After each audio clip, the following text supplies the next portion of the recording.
Okay, welcome back to another episode of Oppidum's Heads and Tails. On this episode, we're delighted to be joined by Gifty Ghansah, who is the principal of the African Science Academy and one of the leading entrepreneurs in African education. The ASA opened in August 2016, I believe, as Africa's first specialist STEM-focused academy for girls. So this episode is going to be focusing on exactly that, STEM and opportunity for girls, and broadly looking at that area for the future of education, both in the UK and in Africa. Gifty is an educator with extensive experience both in the UK and Ghana, most recently vice principal and head of maths at a leading academy in London, where I think you taught for 14 years, and now principal of the ASA. So Gifty, thank you very much for joining us on the podcast. Thank you for having me. Wonderful. Well, let's dig straight into that very important question. Why aren't there enough women going into STEM, do you think? Thank you, Walter. I think the issue with women in STEM is, it goes way back to, I mean, we do agree that it's been a male-dominated area for some time. With my experience and background in mathematics, I think some of the reasons have been as a result of the way we've perceived education right from our basic level and leaving all the additional mathematics and the physics, chemistry, and biology to the boys. And even when you get to the point where you have to do your options, you realize the more girls are going into humanities and so on, and leaving that area for the males. I also feel that it also stems from experiences and family backgrounds. For example, you would find most homes, with my experience, you find the boys being given all these PlayStations and so on, and the girls something very feminine. So I think that there's quite a number of reasons, right, from upbringing, experiences, exposures in education, the classroom, and so on. I also think that there's been barriers in terms of how we encourage the girls to want to join in those areas of learning. You know, in classrooms, you find teachers saying, "Oh, I don't think perhaps you could do this," and I'm saying this from experience, really. And I think if the teachers teaching the students are able to remove that barrier of differentiating who could do what and who couldn't do what, and just giving that plain, leveling the playing field for everybody, I think perhaps we could find more women in those areas. I don't want to go into the workplace stereotyping and all the hurdles that one needs to jump before you get to where you need to get to as a female. But I just want to focus on the education element of it, and what we are doing in the classroom. What message are we sending across to our students? How are we encouraging the girls to want to explore this area of STEM? It's a massively exciting opportunity. We'll get to ASA in a second, but that differentiation you talked about, which is molded early on in a child's life, did you experience that at your school in London as a teacher? Well, I was a maths teacher, and you find quite a number of girls saying to you, "Oh, miss, I can't do maths." And I say, "You can do it." And so with my experience abroad, it's quite exciting, and I look back quite fulfilled, because I feel as if I was able to send that message across quite supportively, and to get quite a lot of girls going through math and doing really well. I taught a group of learners we call the RAG groups, Raising Achievement Groups. These are groups where we need to move them across. So they are I don't think I can do it. I'm a great dean, so can I do? And we need to group them and teach them and get them to to believe in themselves that they can do it and take them across that barrier and that threshold. And so for me, when I reflect on the UK, I think, yes, it is possible. It's something that we have done that I think if the teaching and learning is right, with the right message coming across, you will find the girl child being able to do the math, being able to do the science. So for parents who are listening to this, who have daughters who share that similar, perhaps lack of confidence around not being able to do it at Oppidum, we see that again, like you firsthand. Do you have any tidbits, any particular teaching methods or advice you might give a parent, let's say, who's trying to get their daughter more into this? Yes, so I would say, first of all, have those conversations that reassures, not conversations that build upon the fear factor. I call it a macho image of the subject. And also always, at all times, speak to your ward's teacher, because I think the teachers need to understand what the underlying issues are, because you should be able to pick it up as a teacher, but sometimes you might not be able to pick it all up, and parents might be able to work together in partnership. So I would say to parents and families, always speak to the teachers and try and make the conversations more of, you can do a motivational one, and breaking down maths. So I find out that you find students saying to, oh, I can't do fractions. How then do you, as the classroom teacher, break it down to everyday basic things? So I can't do decimals, but you just change your pounds and you got your change, from the shop, and you were dealing with decimals without even knowing. So how do we change the language from a very fearful one to a one that really relates to everyday living? We want to help drive Africa's development by inspiring and unleashing the next generation of female scientists and engineers. So said, I believe, your founder, Tom Ilube, who is one of the most forward-thinking and innovative educators out there. The ASA, then, it's a girls-only advanced level school, am I right? For young women Yes. from across Africa with outstanding maths and science potential. I don't need to tell you how extraordinarily exciting that is. Can you just, for those who don't know the African Science Academy, can you give us an overview of it and a sense of where you think it might go? Okay, thank you so much. So the African Science Academy, as you rightly stated, is an all-girls advanced level school focusing on STEM. It is situated in Ghana. It's founded by the African Gifted Foundation, and is the brainchild of Tom Ilube, as you've rightly stated. So we educate, we're searching the whole continent of Africa, looking for the brightest and the best girls who have completed what I'll call in the UK the GCSE, in Ghana we call it the WASI, in other African countries they call it O levels.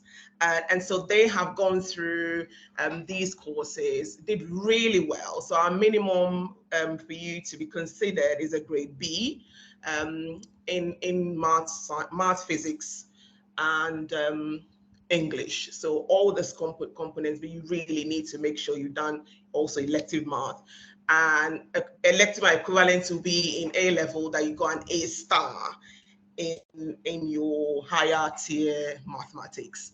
And we look for these girls who have all these wonderful grades, but were not able to continue their education because of a financial barrier, because perhaps they've lost parents and so on, and so are doing other things. For example, I love sharing the story.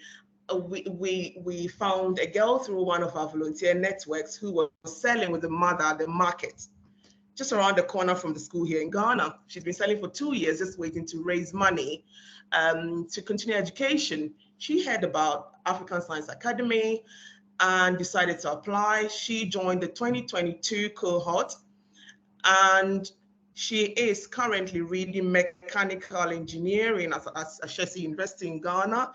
And to top it up, she was recognized as the overall best in physics and the just ended British Council Awards.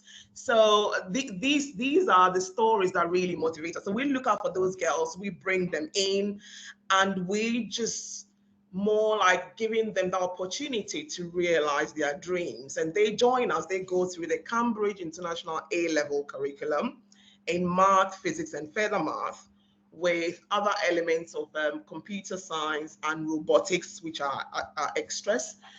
And they go through this in a year, and we just hold their hand through the process and just show them that you can do it, you can realize your dreams. So that's, in a nutshell, that's what African Science Academy is seeking to achieve, and we continue to do that. From 2016 till now, I've educated 100 plus girls. We are at a very exciting stage on the journey where we've just doubled our intake. So doubled our intake to 50. We used to take 25 girls only. So in a nutshell, that's who we are, and that's what we do. Gifty, you talked at the beginning of the show about the formative household as being often a barrier to women going into STEM. It struck me listening to you talk about where your girls end up, that they have enormous role modeling potential for younger girls anywhere around the world, really. So my question was going to be, where do your girls end up? But I think a more interesting question is, do they realize the potential that they have in inspiring young people behind them? Are they aware of the responsibility that they have? And if so, how do you nurture that responsibility to ensure that they do exactly that? Absolutely. Thank you so much. That's a very packed one. So let me try and unpack it. So the girls that come to us, we are not only teaching them math, physics, and further math. It's you come to us and you go through a whole transformation. It's a holistic education that we're offering. And in that process, we give them opportunity to do community service. We go to other primary schools in the community, and they teach the younger children. We give them opportunity to join in guest speaker sessions. They get to go out there and just present their work to, so things like International Women's Day, we've taken our girls out to the British Council to do a couple of things there. So there's so much that we do in-house with them. And then also we are also working with EduSport. So EduSport, our girls get to work in teams and to create something in their community. It could be a library, it could be anything. They need to come up with their own ideas. So these are all the little things that we are doing at the moment with the students. And our girls are all over. So we've got girls in Edinburgh University in UK, we've got girls in Columbia University, US, we've got girls here in Ghana in Ashesi University, we've got girls in Kwame University of Science and Technology, also in Ghana. We've got girls in Kenya, Rwanda. Our girls are all over Africa and across the world. I was recently listening to, I mean, it's unbelievably inspiring. I was recently listening to Nick Gibb, MP, Minister for Education, here in the UK, Gifty, talking about the kind of knowledge skills debate that has raged really since the early or late noughties, and that anecdote there around the holistic element to what the ASA do struck me as a classic example where both of those knowledge and skills come hand in hand, and it's only through the kind of duality of that that the potential of what these girls can do becomes visible. On that, one of the perhaps controversial suggestions around what the DFE might do is push maths to 18 and make it compulsory and have a maths mastery element compulsory here in the UK. How do you reflect on that decision? I suspect positively, but I'd love to know your 2 cents on that. Yeah, absolutely positively, because I think we need to be numerate enough to be able to think critically about things and be a bit more logical in our reasoning and so on. And also, I think moving maths until 18 for me, not only as a maths teacher, but as an educator, I think is really helpful, because the thing that I find worrying is when students finish GCSE and think, oh, thank God, I've got nothing to do with maths. Sorry, maths is life. You've got everything to continue to do. You need to understand your mortgage compound interest. You need to understand your daily savings. You need to understand how to budget for your month. How much are you spending? How much are you saving? You need to know when you go to the shop, is your change given to you correct? So I think I'm all for the 18 and above.